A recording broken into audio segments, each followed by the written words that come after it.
Allah, Al-Khaliq, le Créateur, Rabbul Alamin, le Maître de l'univers, Ar-Rahman Ar-Rahim, le tout miséricordieux, le très miséricordieux.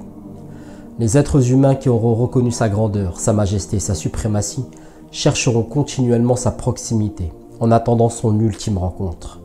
C'est ainsi qu'ils s'abreuvent de sa parole, cherchant à travers la lecture du livre d'Allah Azza wa Jal que celui-ci s'adresse à eux, afin d'y trouver sa clémence, son amour et une ligne de vie. Et lorsqu'à l'inverse, ils chercheront à s'adresser à lui confier tout le poids accumulé dans leur cœur, à lui avouer leurs faiblesses, leurs erreurs et leurs manquements, à lui adresser leurs doléances, leurs espoirs, leurs chagrins et leurs rêves, à manifester très simplement leur besoin absolu de s'accrocher à lui, ils lèveront leurs mains vers le ciel et l'imploreront « Ya Rabb, ô mon Seigneur, mon Maître ». Mais hélas, bien souvent submergé par les émotions, le serviteur ne trouve pas les mots justes pour exprimer son besoin à l'égard de son maître. Mais bi-iznillah et bi-iznillah uniquement. Nous allons remédier à cela ensemble, alors reste avec moi jusqu'au bout de cette vidéo. Je suis ton frère Mourad Ibn Jamal, fondateur de monqouranetmoi.fr, le premier blog francophone consacré à la mémorisation du Coran et consultant en stratégie de mémorisation du Coran depuis 2015 maintenant, walhamdulillah. Ma mission consiste à aider les musulmans et les musulmanes francophones à faire du Coran le compagnon de leur vie. Et pour être dans la confidence avec toi mon frère, et pour être dans la confidence avec toi ma sœur, dans mon cheminement personnel de recherche de la satisfaction d'Allah Azza wa Jal, j'ai pendant des années mis l'accent sur l'apprentissage et la mémorisation du Coran. Mon désir était de faire de mon esprit et de mon cœur le réceptacle de la parole d'Allah Azza wa Jal, pour une vie pleine de barakat, pour une vie aux multiples bénédictions, avant d'être en mesure de propager cette parole à travers le monde. Mais comme il l'a été dit précédemment, le Coran, c'est Allah Azza wa Jal qui te parle. Et très rapidement, j'ai ressenti le besoin de me munir des outils nécessaires pour à mon tour parler à Allah Azza wa Jal, et ainsi créer une véritable relation de proximité avec mon Créateur. J'irais même jusqu'à dire pour ainsi créer une sphère d'intimité avec mon Maître et mon Seigneur. Et le meilleur moyen pour y parvenir sera bien évidemment de faire usage des du'a, des invocations. En islam, on définit la du'a comme un acte d'adoration au cours duquel le serviteur exprime une demande à son Seigneur. Et il s'agit là d'un acte d'adoration parmi les plus grandioses qu'un musulman puisse faire et qu'Allah Azza wa Jal aime que son serviteur fasse. Car en effet, à travers l'invocation, le serviteur exprime son monothéisme, son tawhid, en exprimant cette demande exclusivement à son Créateur, à celui qui est seul en mesure de répondre à chacune de ses demandes. Le serviteur exprime également sa dépendance à l'égard de son maître, sans parler des multiples bienfaits enseignés par le prophète alayhi salatu wa salam quant au fait de faire des invocations. Comme par exemple ce hadith où le prophète alayhi salatu wa salam nous informe que rien n'est aussi noble pour Allah Azza wa Jal que l'invocation. Ou cet autre hadith qui nous informe que rien ne repousse le destin si ce n'est l'invocation.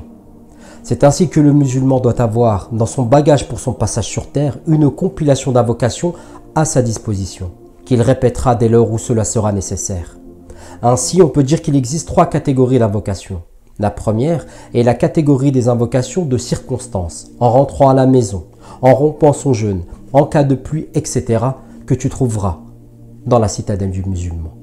Mais ce qui nous intéresse, nous, ici, ce sont la deuxième et la troisième catégorie.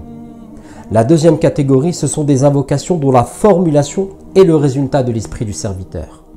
Il y a un point positif et un point négatif dans cette invocation. Le point positif étant que le serviteur exprime un véritable besoin dans sa vie, et donc le cœur sera présent lorsqu'il la formulera, tandis que le point négatif est que la formulation ne sera pas des plus optimisées, voire elle peut être inappropriée. Un exemple, c'est que nombreux sont les musulmans qui ponctuent leur invocation par Inch'Allah, alors que c'est une erreur. Une énorme erreur, car lorsqu'on fait une invocation, on s'adresse à Allah Azza wa Jal. Il faut donc exprimer cette invocation avec la certitude que celle-ci sera exaucée. Tant qu'il ne s'agit pas d'une invocation qui ne pousse pas à la désobéissance bien sûr, car celle-ci sera sans aucun doute exaucée d'une manière ou d'une autre. Il y a aussi un autre problème avec ce type d'invocation, c'est que les musulmans vont bien souvent se contenter du strict minimum en disant « Ya Allah, donne-moi une épouse pieuse » Ya Allah, donne-moi des enfants pieux. Ya Allah, accorde-moi mon rizq, ma subsistance.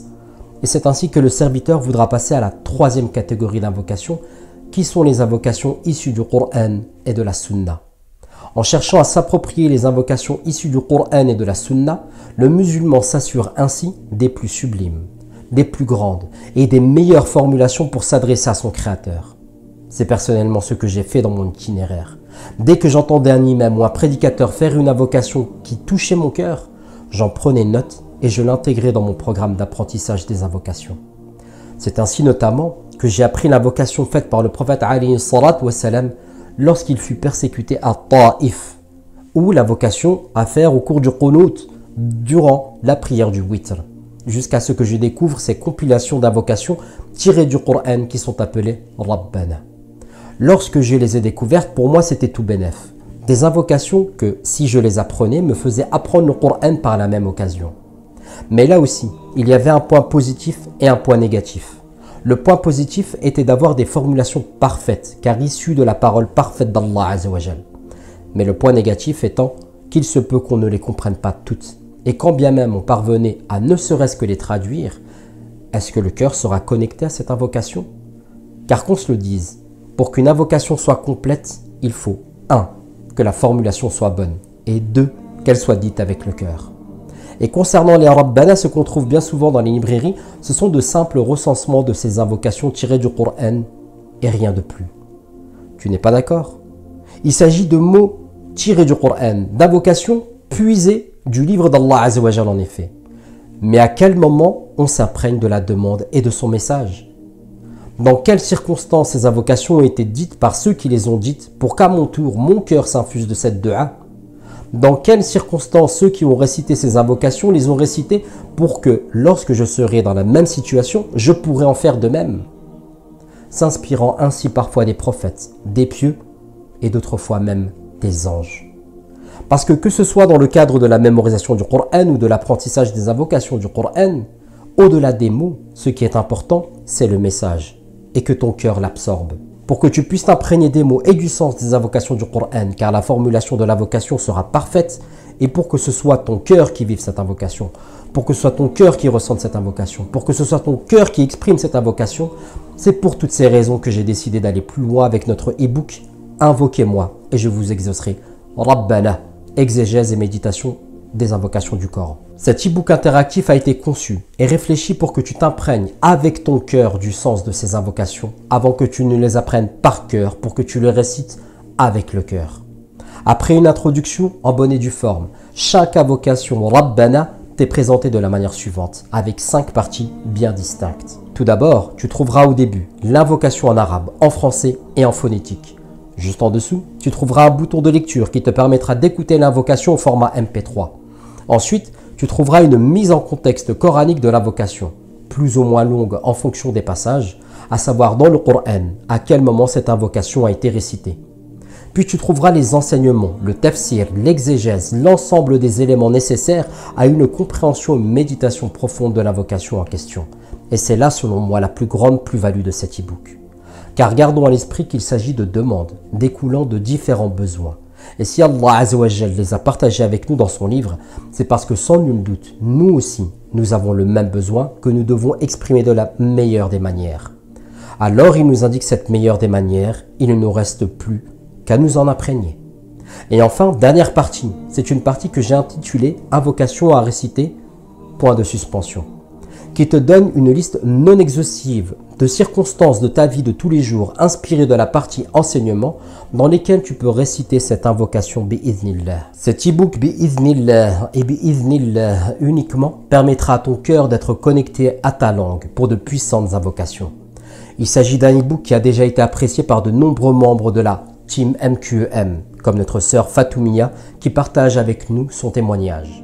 Alors au début, je me suis dit, un énième e-book ou livret sur les Rabbana, qu'est-ce qu'il y aura de différent dans celui-là? Mais bon, connaissant le travail sérieux de Mourad, je me suis laissé aller à la lecture et franchement, je ne peux que le remercier qu'elle a le récompense du travail qu'il a fait. Le vrai plus, c'est d'avoir l'explication, le contexte de l'invocation et ce que j'ai vraiment aimé aussi, c'est l'ajout de quand utiliser l'invocation. Moi qui ai besoin de contexte et de comprendre pour apprendre, ça m'a facilité vraiment la mémorisation. Et on utilise l'invocation en pleine conscience et ça c'est top. Ou encore, comme notre frère Ayoub.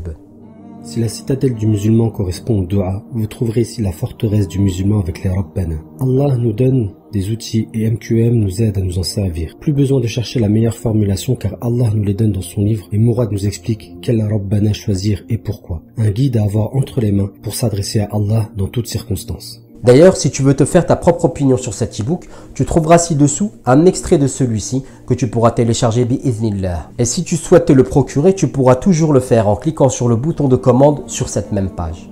Maintenant, je n'ai qu'une dernière question à te poser. Es-tu prêt à transformer ta vie en adressant tes plus belles demandes au maître de l'univers? J'en suis sûr que oui. Alors procure-toi dès maintenant notre e-book Rabbana, exégèse et méditation des invocations du Coran.